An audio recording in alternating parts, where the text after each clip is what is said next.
Hello mga kaiklabo!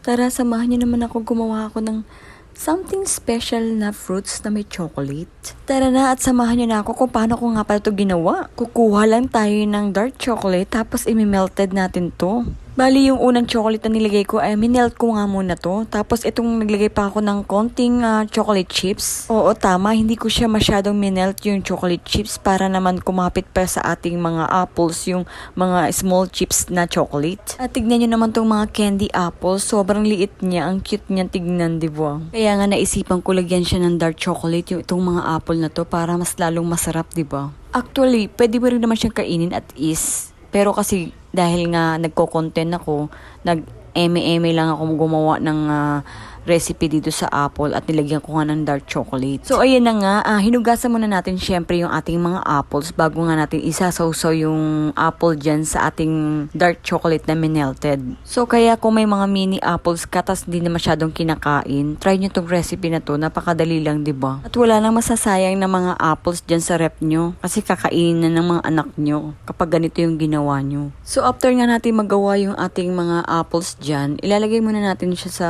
refrigerator kahit mga 1 hour bago natin siya kainin. Kapag nilagay nyo siya sa refrigerator, make sure na lagyan nyo siya ng plastic para hindi siya mabasa.